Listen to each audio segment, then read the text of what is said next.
pan-seared filet mignon or beef tenderloin in a Ninja Foodi on a cast iron griddle that you can get from Lodge's website for like $12. I think you'll not find a better situation. I'm John Sanders, also known as Jelly 007. Let's pan sear some filet mignon in the Ninja Foodi.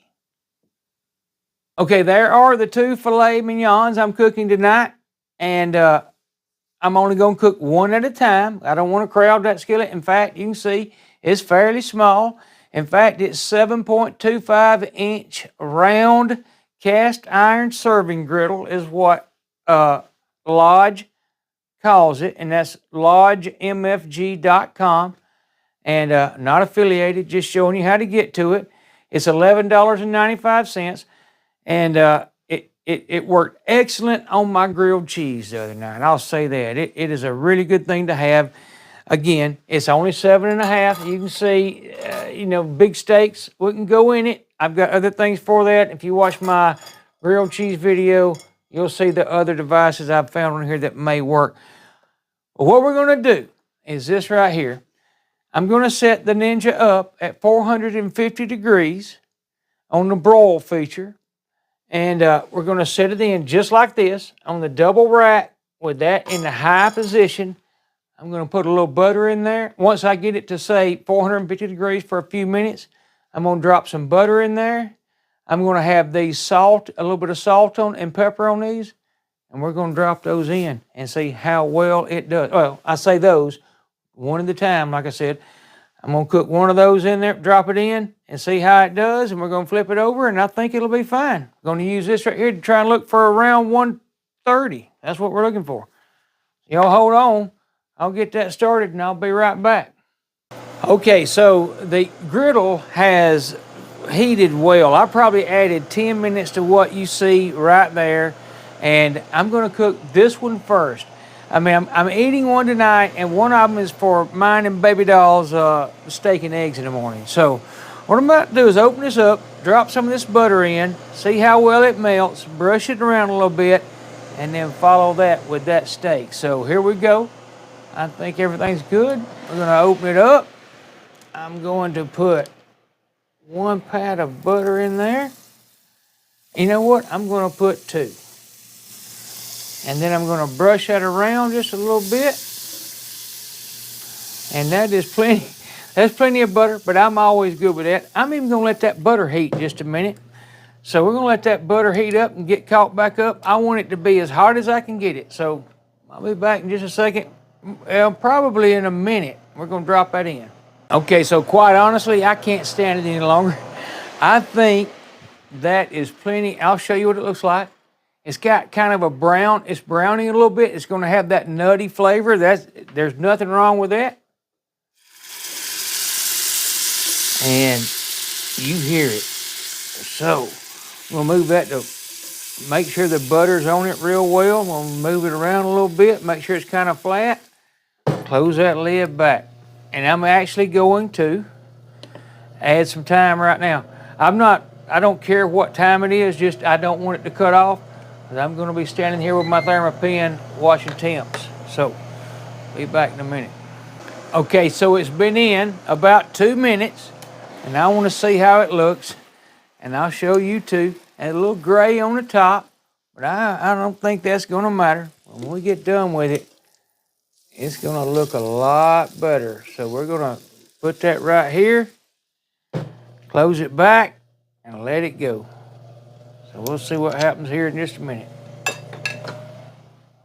Okay, here we go at about another 2 minutes. And we'll see how, you can see it's starting to brown up a little bit on the edges. And we're going to flip that and make it move around in that butter just a little bit. But I think everything's going as it's going to. I'll let you see it. It looks good. It's pretty much broiled in butter. Let's turn it over. And we're going to take a temp reading right quick. And it is If I can keep my arm out of the way. I'm bad to do that, and I know it, and I hate it, and I'm sorry. There's 92 or so. If you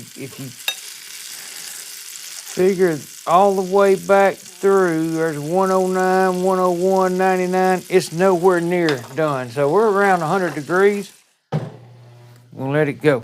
Okay, so every 2 minutes is how I'm doing it. And we're gonna look right now. And I'll show you again. It's still looking good. And we're going to just take a temp before I even turn it over. And I can tell by poking it, man, it is absolutely, it is tender. That 165 you saw was the pan. So somewhere around 110, 109 up near the edge, we still got time. Again, not in a hurry. I'm gonna flip it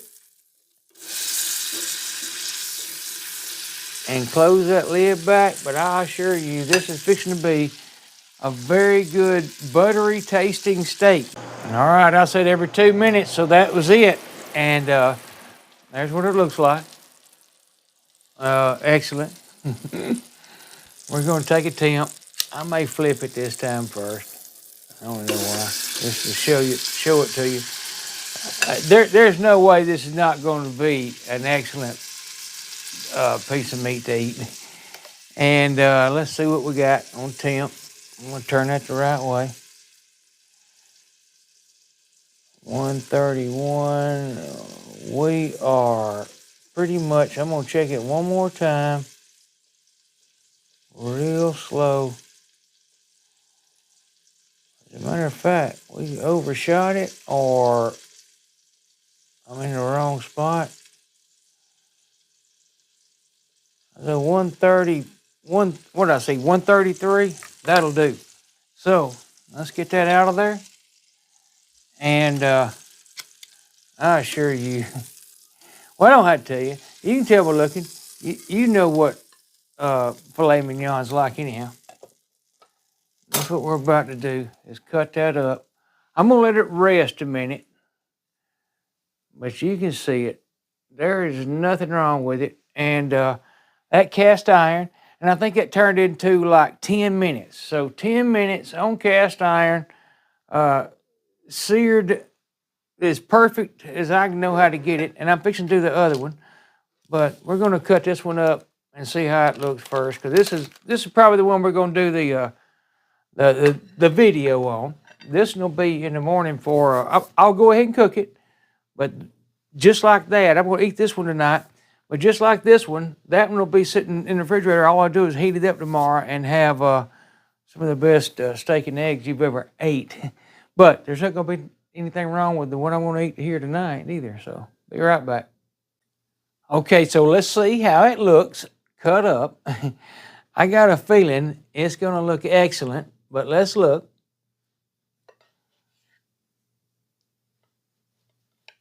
And it is like butter. And filet mignons usually are. It's sitting here for probably, I'm going to say 5 minutes. And that is, I don't know, you tell me. That is a excellent looking anything. You do anything with that and it's good. And that's a fantastic steak. And it was cooked in butter, pretty much. If you like that, I guess you could do it in something else. But that's a medium rare. That's a masterpiece. That's a perfect cooked, perfectly cooked. So I gotta get some pictures of that, and then I'm gonna come back and we're gonna eat some of it, and we're gonna talk about it more. Be right back. Okay, so if you ask me, pretty much a perfect pan-seared, and that's what this was, really. It's a pan-seared steak, pretty much in butter, in cast iron. And I got to call out David Marione again. I've mentioned him before. He brought up the cast iron aspect of doing stuff in an air fryer or in a Ninja Foodi or whatever.